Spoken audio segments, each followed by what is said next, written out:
जय जय शिवधारा, जय जय शिवधारा।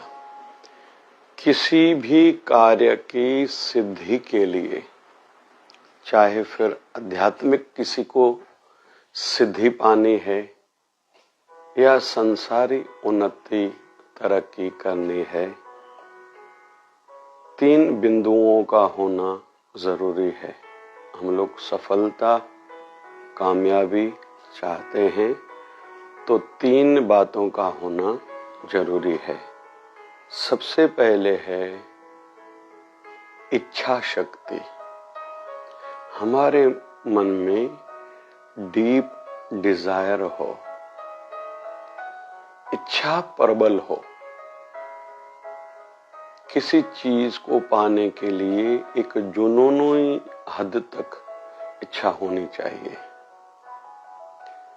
भले आज के बच्चे शिकायत करते हैं हमारा पढ़ाई में मन नहीं लगता, लेकिन हम लोग देखेंगे किसी न किसी एक चीज को लेके वो बहुत जुनूनी है। मुझे मोबाइल लेके दो, साइकिल लेके दो, 2 व्हीलर लेके दो, कार लेके दो। उसके लिए खाना खाना छोड़ देते हैं, किसी से बात नहीं करते, रोते हैं, चिड़चिड़ाहट। तो विवश होके माँ बाप को वो चीज लगभग उनको देनी ही पड़ती है। और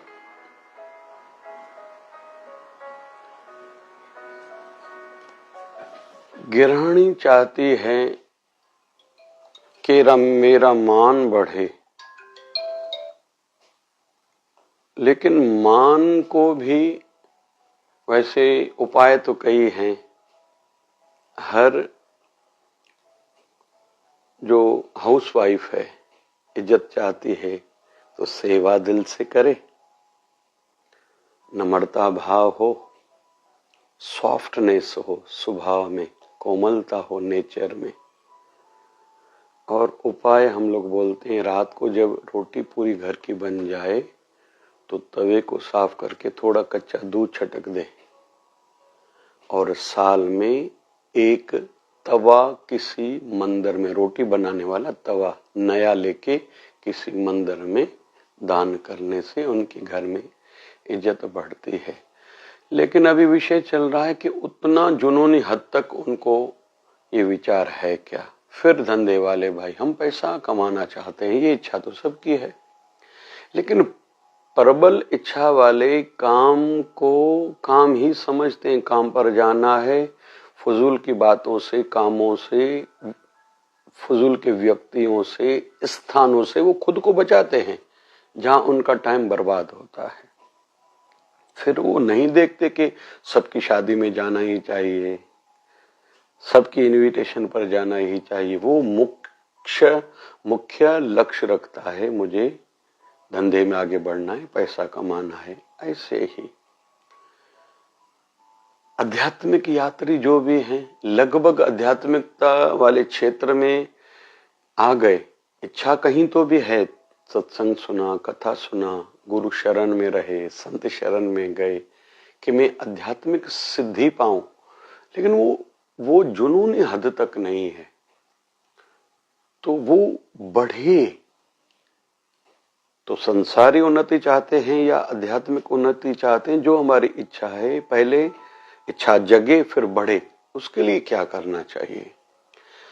जैसे हम बच्चे को डॉक्टर बनाना चाहते हैं ना, तो बड़ी बड़ी हॉस्पिटल्स में लेके जाएं, बड़े बड़े डॉक्टर्स से मिलाएं, उनसे। अभी बच्चा नहीं समझ रहा तो हम प्रश्न पूछें या बच्चे को कहें तुम प्रश्न पूछो, क्वेश्चन पूछो। डॉक्टर बनने के फायदे क्या हैं? पैसे कमाता है, इज्जत बढ़ती है, सेवा मिलती है, किसी को हमारी दवाई के माध्यम से बड़ी बड़ी बीमारियों से राहत मिलती है।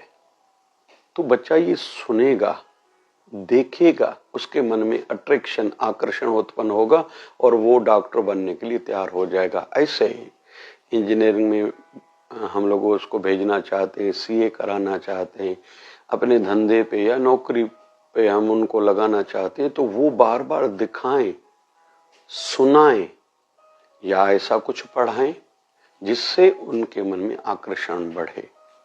जो आध्यात्मिक यात्री हैं वो बार बार संतों के जीवन चरित्र सुने, पढ़ें, संतों को देखें कि संसार को भी सुख दे रहे हैं, खुद भी प्रफुल्लित हैं, आनंद में हैं, उनका मनुष्य जन्म सार्थक सफल तो हो ही रहा है, परलोक उनका संवरा हुआ ही है, और कईयों को आध्यात्मिक राह पर लगा रहे हैं, दुख मिटाने के उपाय बता रहे हैं, उनके माध्यम से दूसरों के सुख बढ़ रहे हैं, मन की खुशियां बढ़ रही हैं। थोड़ा खुद का ही तो, सुखों का ही तो उन्होंने त्याग किया है, और वो साधना को प्रधानता देते हैं। भक्ति के टाइम पर भक्ति, किसी चीज को, फिर फजूल की चीज को देखते तक नहीं है, फजूल के लोगों से नहीं मिलते, फजूल के काम नहीं करते, व्यर्थ के स्थानों पर नहीं जाते, उनकी एक अपनी चाल ढाल रहती है, एक सोच है। तो जिनको आध्यात्मिक उन्नति करनी, वो संतों को देखें, अपने सीनियर्स गुरु भाइयों को देखें, तो इच्छा प्रबल होगी। जो हमारे मन की इच्छा है ना, वो सोच मजबूत बनेगी, नहीं मुझे ये बन के ही रहना है, ये पाना ही है। तो पहली है इच्छा शक्ति, दूसरी ज्ञान शक्ति। हम जिस भी क्षेत्र में बढ़ना चाहते हैं, जिस भी फील्ड में आगे जाना चाहते हैं, उसके संदर्भ में ज्ञान बढ़ाएं, नॉलेज बढ़ाएं कि कैसे बना जा सकता है, अभी मेरा नेक्स्ट स्टेप कौन सा होना चाहिए, अभी मुझे क्या करना चाहिए और किस चीज को बढ़ाना चाहिए। स्टूडेंट हो तो पढ़ाई को बढ़ाऊं, और फजूल की सोशल मीडिया आदि से, फजूल के दोस्तों से खुद को बचाऊं। गृहिणी है, रोटी मेरी रस भरी स्वादिष्ट कैसे हो, रोटी बनाते समय हरि नाम का जप करते रहूं, और भोग लगा के ठाकुर जी को, अपने गुरुदेव को, परिवारजनों को खिलाऊंगी, तो उनके मन में शांति बढ़ेगी और स्वाद आएगा, अट्रैक्शन बढ़ेगी, मेरा नाम होगा। धंधे वाले भाई भी ज्ञान बढ़ाएं, मैं धंधे में क्यों नहीं बढ़ पा रहा हूं, या मुझे अभी क्या करना चाहिए, कहीं मेरी जुबान कड़वी तो नहीं है, अपनापन की कमी तो नहीं है बोलने में, ग्राहक को मैं भगवान नहीं समझता तो ग्राहक क्यों आएगा मेरे पास। हर को पूजा तो भगवान की करता है, तो मैं ग्राहक को भगवान समझूंगा, वो मुझे भगवान समझेंगे, लेकिन मैं कमाई के साथ साथ उसका काम भी करूं रुका हुआ, उसका हित भी चाहूं, वो ग्राहक फिर मुझे पूजेगा, मतलब धंधा मुझसे करेगा, वो चीज लेगा। ऐसे नौकरी पेशे वाले भाई भी अपने वर्क को वर्शिप समझें, ये न समझें बॉस नहीं देख रहा है। कहीं तो भी हमारी जानकारी ऊपर तक जाती है, माध्यम मीडिएटर कोई भी हो, लेकिन हम लोगों की ऊपर तक वो बात जाती है।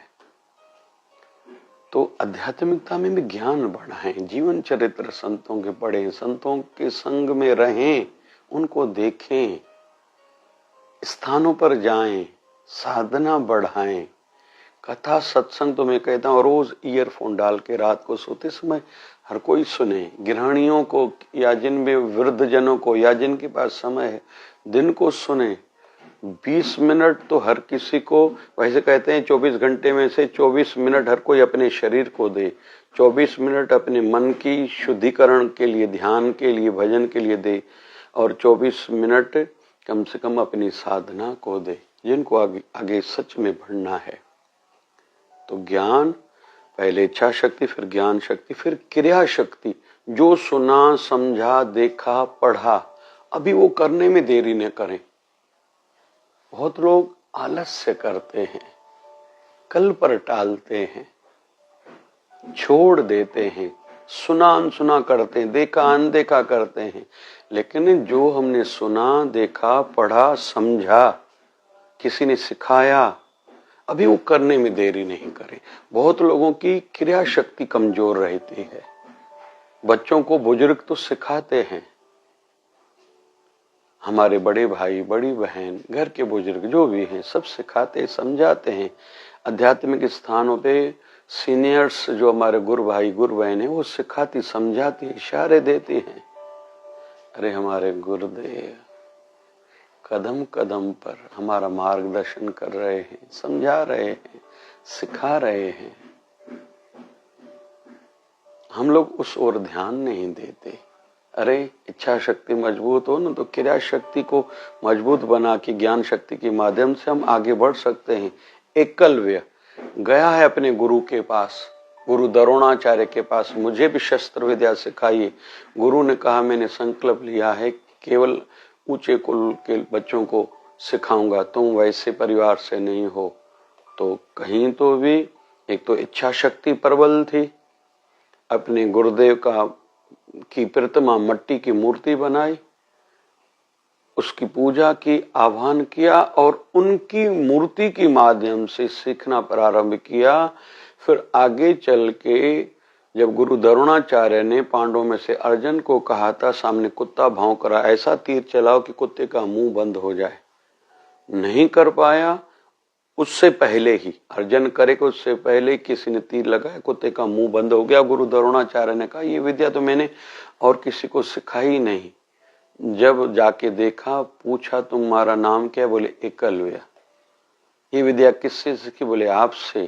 किस परिवार से हो, मैं थोड़ा कम परिवार से हूं। फिर मैंने तो नहीं सिखाया तुम्हें, बोले मेरे मन में तीव्र इच्छा थी सीखने की, तो मैंने आपकी प्रतिमा रखी, प्रतिमा की पूजा करी, उनके माध्यम से आप जैसे निर्देशन डायरेक्शन देते गए मैं वैसा करता गया।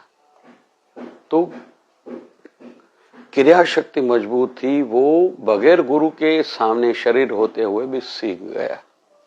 तो सदगुरु स्वामी शिव भजन जी महाराज हम पर कृपा करें, शिवधारा वाले बाबा की महर हो।